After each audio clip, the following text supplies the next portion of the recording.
Karena kalau menurut prinsip dasar kitab-kitab yang sudah ada, bahwa satu-satunya negara yang bisa menjadi mercusuar dunia ini hanyalah Indonesia, hanyalah Nusantara ini. Harus berawal dari sini. Karena memang keberagaman segala suatu penciptaan itu bisa menjadi tolak ukur di Nusantara ini. Apapun itu banyak sekali, ada ribuan pulau, ada ribuan suku, ada bahasanya banyak sekali. Gaibnya pun yang paling komplit, paling lengkap hanya di Nusantara. Tidak ada di dunia manapun yang bisa melebihi komplitnya dunia gaib yang ada di Nusantara ini. Setan pun ada pocong, ada genderuwo, ada kuntilanak, ada yang tidak pernah kita dapatkan di negara manapun. Nah, setan aja bisa banyak, bisa bineka tunggal ika, berbeda-beda tapi tetap satu, yaitu hantu Nusantara, setan Nusantara. Inilah dasar-dasar yang akan menjadi penguat kita, menjadi prinsip dasar kita bahwa Nusantara akan menjadi bangsa yang besar, yang akan menjadi mercusuar dunia, yang akan menjadi tolak ukur bangsa manapun akan melihat ke arah kita untuk menjalani peradaban dunianya mereka masing-masing.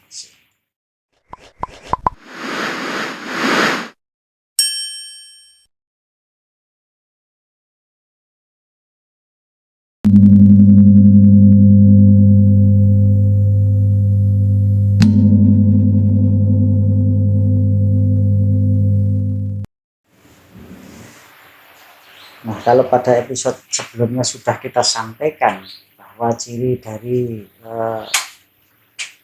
kesatria utama atau segala sesuatu yang berkaitan dengan perjalanan akhir zaman ini tidak bisa lepas dari spirit, yaitu ilmu jiwa, yaitu ilmu kaji diri, kaji hati, kaji rasa.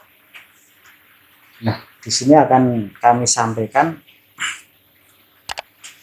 bagaimana sesungguhnya spirit atau ilmu spiritualis yang sebenarnya sesuai dengan apa yang akan dipakai atau digunakan pada akhir zaman ini. Karena memang sebenarnya kajian spiritual itu banyak sekali. Setiap daerah, setiap suku, setiap bangsa itu mempunyai jalan spiritnya masing-masing.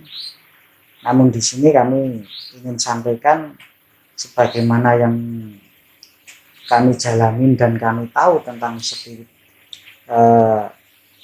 dasar yang sesungguhnya. Karena kalau yang kami pelajari atau yang kami ketahui bahwa ilmu spirit atau ilmu batin yang sesungguhnya itu bukan mengarah kepada kesaktian secara fisik yang bisa terbang, yang bisa berdiri di atas air, yang bisa membuat laut kering atau gunung jugruk dan lain sebagainya. Namun spirit yang sesungguhnya di sini yang akan kami sampaikan adalah yang mengarah kepada identitas diri, jati diri, sehingga kita itu benar-benar mengerti tentang kehidupan yang sesungguhnya, sehingga kita tidak salah dalam menjalani hidup dan kehidupan. Karena kalau spirit atau ilmu spirit atau ilmu gaib atau ilmu batin itu cuma diidentikan dengan kesaktian, bisa membaca pikiran orang, bisa terbang, bisa berdiri di atas air dan lain sebagainya, itu hanya akan menimbulkan kesombongan dan kecongkakan karena kita merasa lebih tinggi atau lebih sakti dari orang lain, sehingga bisa ibaratnya itu menjatuhkan orang tanpa menyentuh.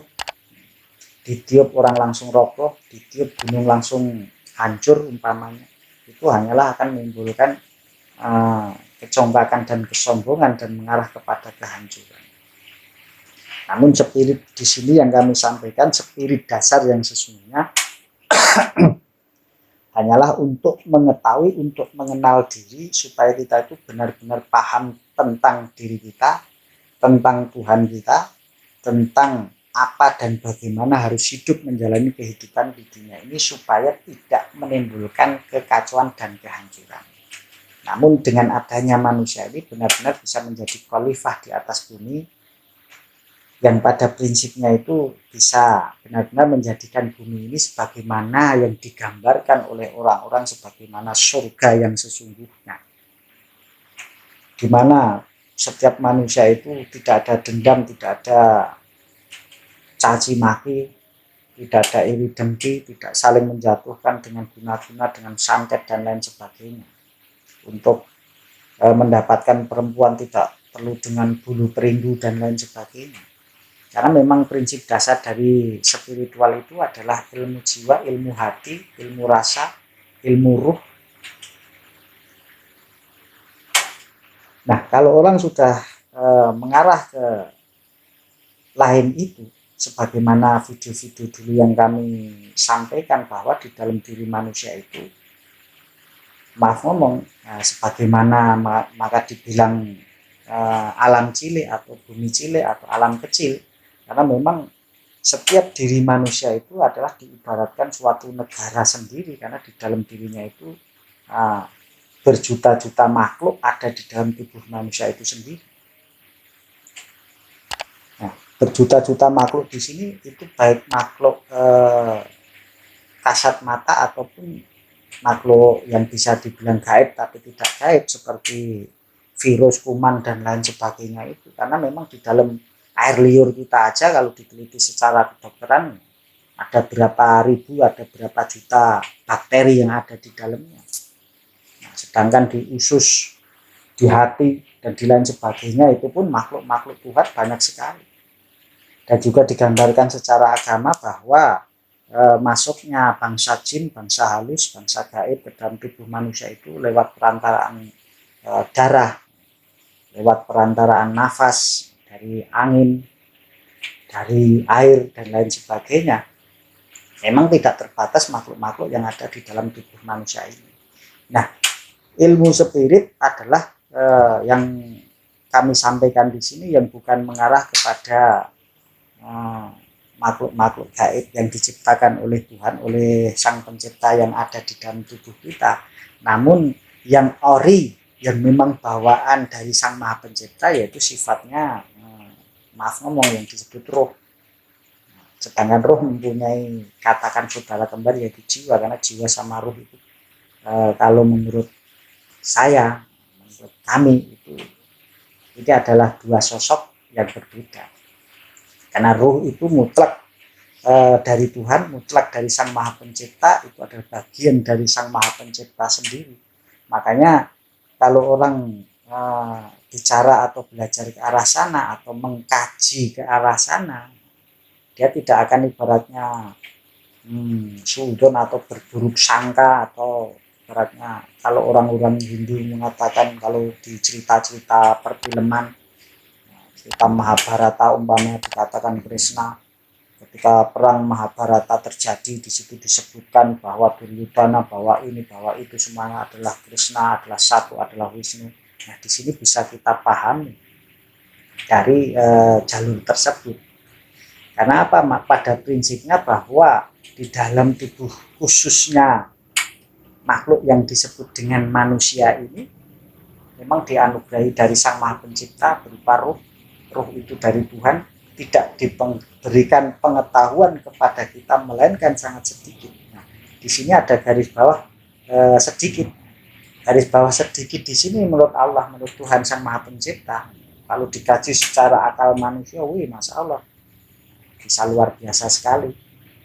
Karena orang yang pengen benar-benar menjalani kehidupan ini sebagaimana yang diharapkan Sang Maha Pencipta, mau tidak mau memang harus mengarah ke sana. Karena yang mempengaruhi baik dan buruk lahiriah yang dijalankan manusia ini hanyalah dari jiwanya tersebut. Kalau jiwa tersebut bersifat halus atau baik, maka baiklah seluruh tubuh ini. Makanya di dalam agama dikatakan bahwa manusia ini diciptakan dari segumpal darah. Kalau darah itu baik, maka baik seluruhnya. Kalau busuk darah itu, maka busuk seluruhnya. Darah itu adalah hati. Kalau secara pengkajian bisa kita larikan ke sana, yaitu hati manusia itulah jiwa. Nah, sedangkan kalau kita belajar masalah jiwa, masalah hati, masalah kaji diri, kaji hati, kaji rasa untuk bisa menemukan hidup yang sesungguhnya hidup, bukan sekedar hidup-hidupan. Disitulah kita bisa akan lebih dewasa dalam mensikapi kehidupan ini, sehingga kita tidak gampang mengatakan benar dan salah, mengatakan baik ataupun buruk. Namun segala sesuatu kita pikirkan, kita kelola, karena segala sesuatu itu dilihat dari pengetahuan kita di bidang apa. Karena beda pengetahuan akan bisa membuat perbedaan sudut pandang dari segala sesuatu. Umpamanya besi. Nah, seandainya besi itu sudut pandang yang memandang itu adalah petani, maka larinya ke arah sabit, ke arah cangkul, ke arah bajak, dan lain sebagainya. Tapi ketika orang teknik yang bicara masalah besi, maka besi masih mau bisa menjadi mesin, bisa menjadi alat-alat yang lain berupa alat-alat teknik. Tapi ketika besi ini dibicarakan oleh prajurit, maka larinya pasti ke arah senjata, ke arah golok, ke arah pedang, ke arah pistol, dan lain sebagainya. Jadi prinsip hidup sesungguhnya untuk mengenali hidup ke arah jati diri masing-masing kaum itu, manusia itu harus menentukan jati dirinya itu sebagai apa atau seperti apa. Karena sebelum kita bisa menentukan jati diri kita, sebelum kita bisa mengetahui, mengerti tentang jati diri kita, segala sesuatu kita hanya akan ikut-ikutan saja untuk menentukan kebenaran.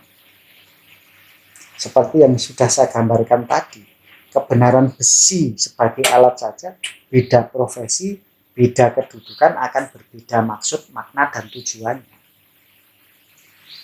Namun di sini, kalau kita benar-benar bisa memahami sebagaimana dikatakan pada kitab-kitab suci, bahwa dikatakan bahwa ilmu Tuhan itu maha tidak terbatas. Seandainya lautan itu dijadikan tinta dan seluruh pohon dijadikan pena untuk menulis ilmu Tuhan, untuk menulis ilmu Sang Maha Pencipta sampai kering habis air laut, sampai habis seluruh pohon yang ada di alam semesta ini, dan ditambah itu lagi, tidak akan seujung kuku pun ilmu Tuhan itu bisa tertulis, karena memang saking mutlaknya.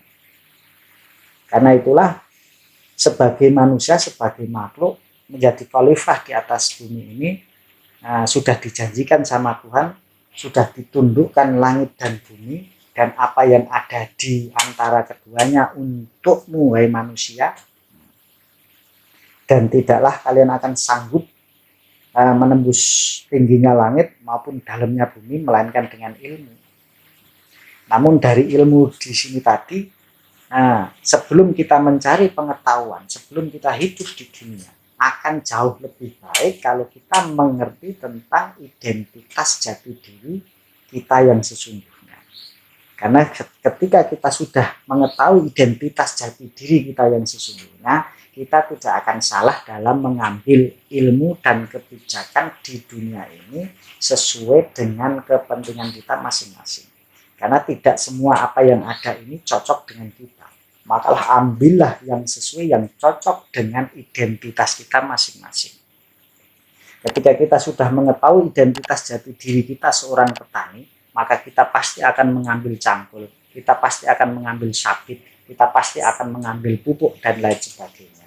Tapi ketika kita tahu jati diri kita itu seorang nelayan, kita pasti ngambilnya itu ya kail, mengambilnya jaring, mengambilnya perahu, dan lain sebagainya. Tapi ketika kita jati diri kita adalah seorang guru, pasti akan kita ambil kitab-kitab. Nah, guru di sini pun juga banyak.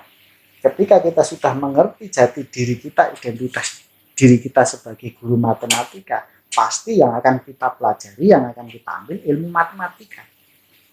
Kalau kita guru biologi, ya itu ilmu-ilmu tentang berhubungan tentang anatomi tubuh, tentang prinsip-prinsip tubuh, biologi, kehidupan manusia.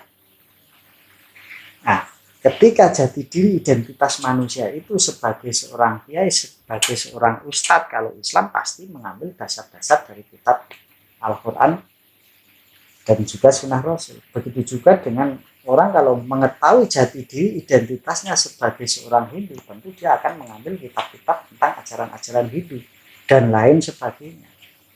Makanya disinilah sangat pentingnya jati diri, sangat pentingnya spiritual dasar yang sesungguhnya. Karena spiritual dasar ini cocok untuk seluruh kalangan, seluruh makhluk, baik itu yang bayi sampai dengan yang sudah di penghujung usia. Karena spirit dasar ini adalah pokok kajian dasar. Karena tanpa mengetahui, tanpa mempelajari tentang jati diri, tentang identitas diri, apapun yang dilakukan manusia tidak akan pernah menemukan yang namanya sempurna. Nah, makanya seperti hal-hal yang sudah kami sampaikan sebelumnya, ciri-ciri dari pemimpin yang sesungguhnya yang akan membawa perubahan yang sesungguhnya, dia pasti sudah mempunyai pengetahuan tentang spirit diri yang sesungguhnya, spirit dasar yang sesungguhnya. Karena hanya dengan spirit dasar itulah manusia bisa mengenali dirinya, bisa mengenali Tuhannya, dan juga bisa mengenali alam semesta. Karena tanpa mengetahui spirit dasar tersebut, manusia akan hidup serampangan, tidak jelas lahir dan batinnya. Dia akan mengalami kebingungan yang sesungguhnya kebingungan, karena tidak bisa menentukan prinsip hidupnya mau kemana.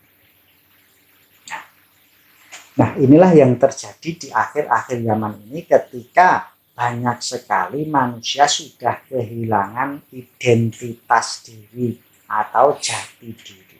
Sehingga gampang sekali terombang-ambing, gampang sekali terprovokasi, gampang sekali kena omongan antara ahli satu dengan ahli yang lainnya.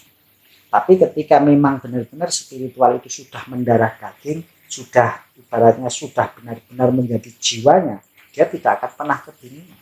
Karena ketika dia seorang petani, di situ ada orang yang membahas masalah politik, dia tidak akan pernah ikut-ikutan masalah politik, karena itu ada yang mengurusi sendiri.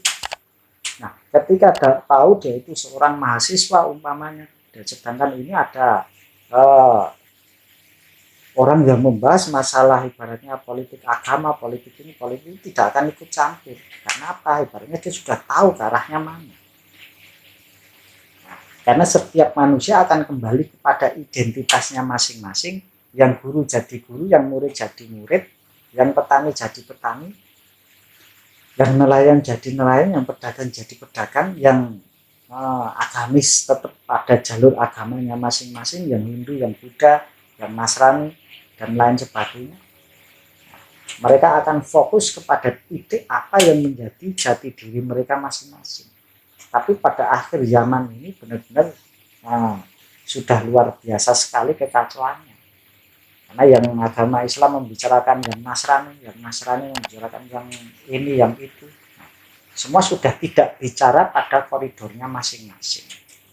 Nah, itu sekali lagi seperti yang kami sampaikan pada awal tadi, menurut kami hal yang paling mendasar adalah kembali kepada ilmu spirit yang sesungguhnya atau spirit dasar. Karena kalau orang tidak menjalani ilmu spirit dasar atau ilmu kebatinan dasar, yaitu masalah jati diri, masalah hati nurani, masalah jiwa, masalah ruh tadi, sedangkan dia langsung ke spirit yang lain, ilmu batin yang lain, ini akan lebih membahayakan lagi. Karena seperti yang sudah kami sampaikan, bahwa apapun yang diciptakan oleh Sang Maha Pencipta ini mempunyai jiwa, mempunyai kehidupan, mempunyai korin, kalau orang banyak bilang, mempunyai jin atau di dalamnya dan lain sebagainya. Silahkan dengan bahasanya masing-masing. Makanya ada kata-kata bahwa apapun yang ada di alam semesta ini selalu berpikir kepada Tuhan, selalu mengagungkan Tuhan. Ada kata-kata seperti itu. Nah, kalau ada kata-kata seperti itu kita dasari dengan ilmu pikiran atau ilmu fisika atau ilmu fisik atau ilmu logika, ya, tidak akan pernah nyambung. Karena tidak akan pernah sempurna kehidupan seseorang tanpa dia benar-benar mempelajari masalah ilmu batin, ilmu spirit, ilmu hati, ilmu jiwa. Nah, tapi kalau orang tidak belajar spirit dasar atau kebatinan dasar, yaitu masalah hati nurani masing-masing, masalah ruh masing-masing, masalah jiwa masing-masing, tapi dia langsung ngotak-ngatik yang namanya korin, yang namanya sedulur papat, yang namanya malaikat papat dan lain sebagainya, dengan ibaratnya menggunakan kata-kata yang dijadikan mantra, baik itu dari kitab suci ataupun dari bahasa daerah masing-masing, itu sangat berbahaya. Maka dikatakan belajar ilmu tanpa guru itu sesat. Nah, itu tidak salah juga, karena dia belajar spirit bukan dari spirit dasar.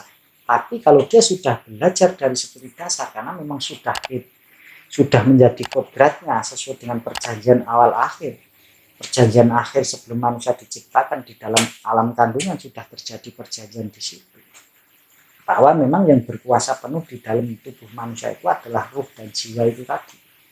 Sedangkan namanya sedulur papat, lima pancer, korin, jin dan lain sebagainya yang ada di dalam tubuh kita itu hanyalah fasilitas Tuhan yang diciptakan oleh Tuhan, yang diadakan di dalam tubuh kita untuk menunjang segala program atau pelaksanaan tugas kita sebagai khalifah di atas bumi.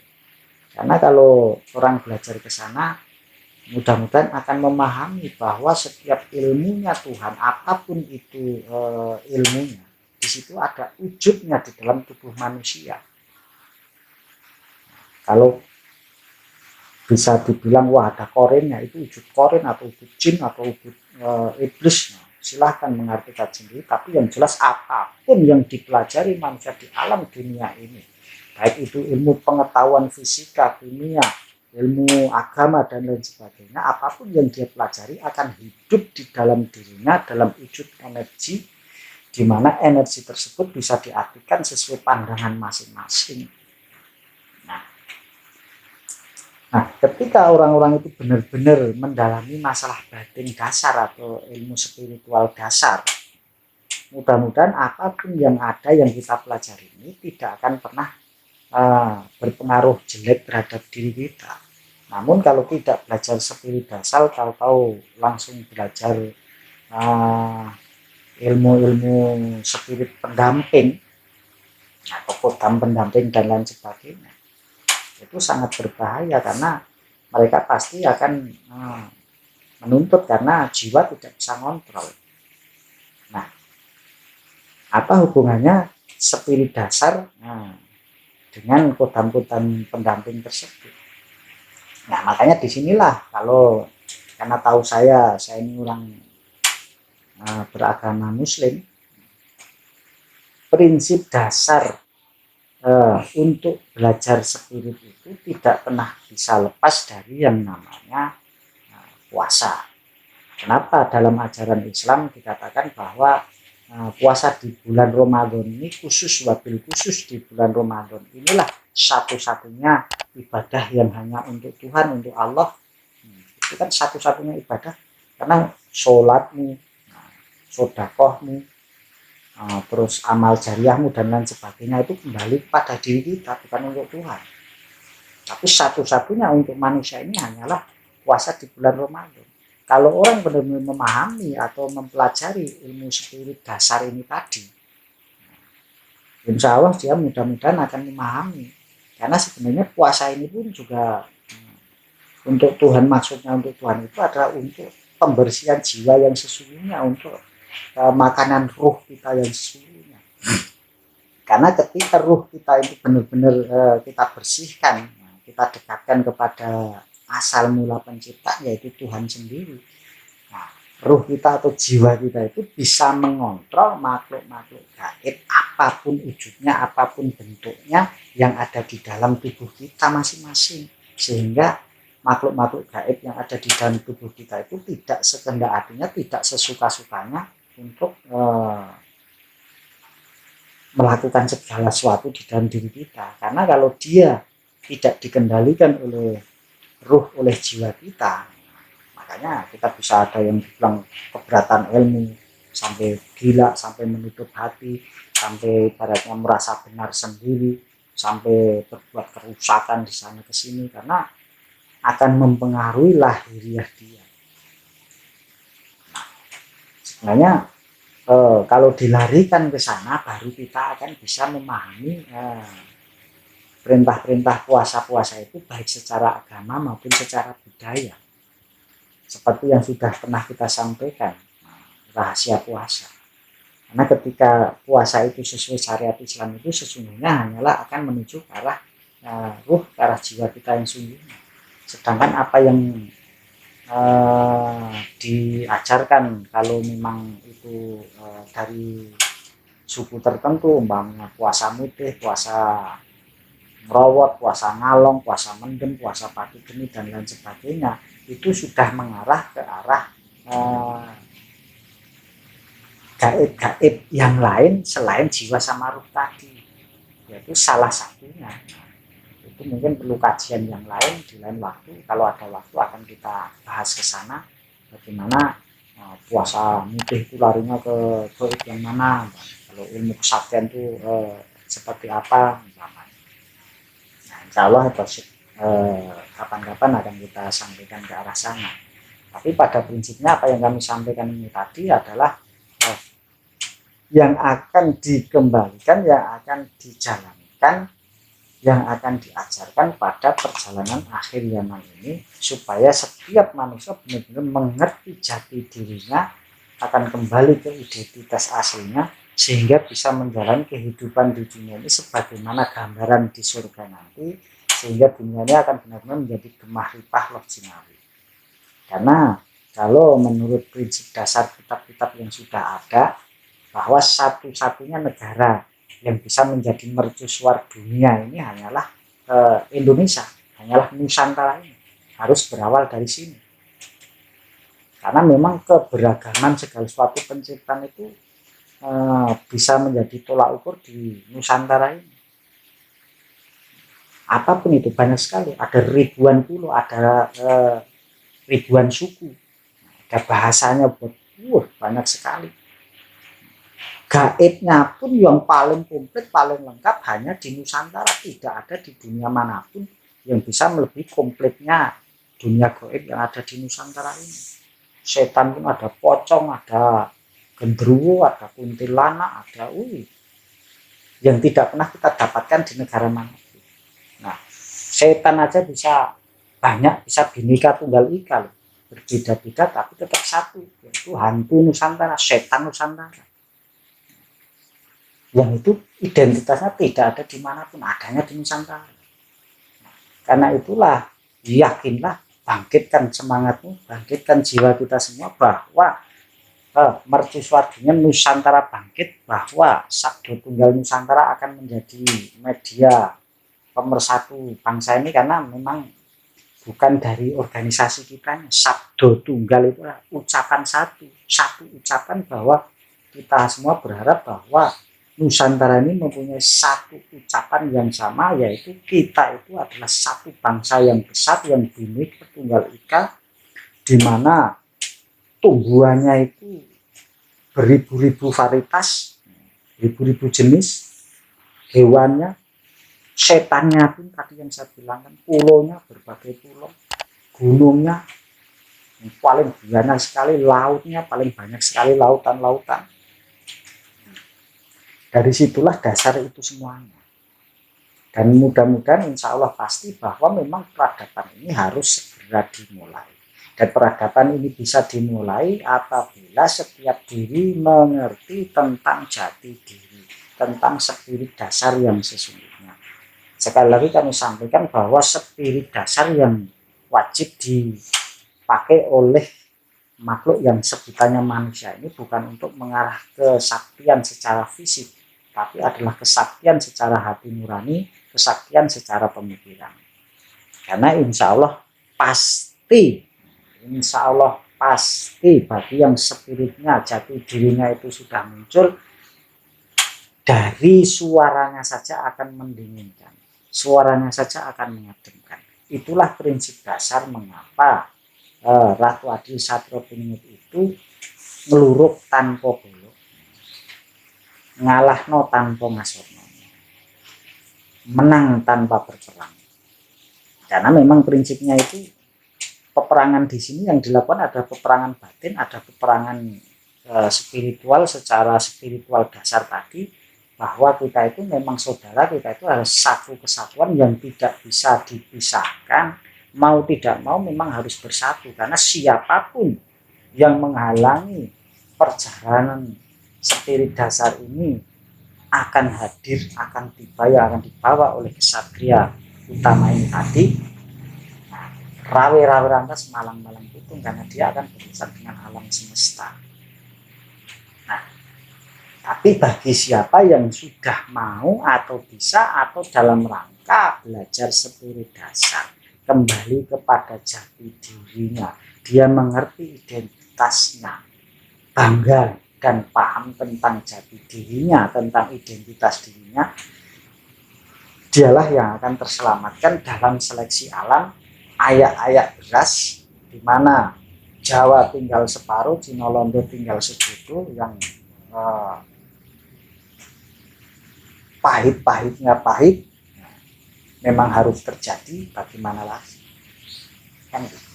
Nah, prinsipnya untuk selamat dari ayak-ayak beras, dari digelarnya satu jagat ini, yaitu tadi kita kembali kepada spiritual dasar kita, kembali kepada jati diri kita. Di situ untuk bisa menyadari bahwa khususnya di Nusantara ini adalah simbol-simbol keagungan Tuhan, simbol-simbol kebesaran sebagai bangsa, ini benar-benar sudah ditunjukkan oleh Sang Maha Pencipta. Dari gunungnya yang banyak sekali beraneka macam gunung, hutannya, tumbuh-tumbuhannya yang banyak sekali jenisnya, binatang-binatangnya banyak sekali jenisnya, agamanya yang hampir seluruh agama di dunia ini ada di Indonesia, yang suku-sukunya banyak sekali, ratusan suku, pulaunya yang ribuan pulau umpamanya. Tidak berhenti di situ, makhluk gaibnya pun paling komplit, paling banyak jenisnya. Inilah dasar-dasar yang akan menjadi penguat kita, menjadi prinsip dasar kita, bahwa Nusantara akan menjadi bangsa yang besar, yang akan menjadi mercusuar dunia, yang akan menjadi tolak ukur bangsa manapun akan melihat ke arah kita untuk menjalani peradaban dunianya mereka masing-masing.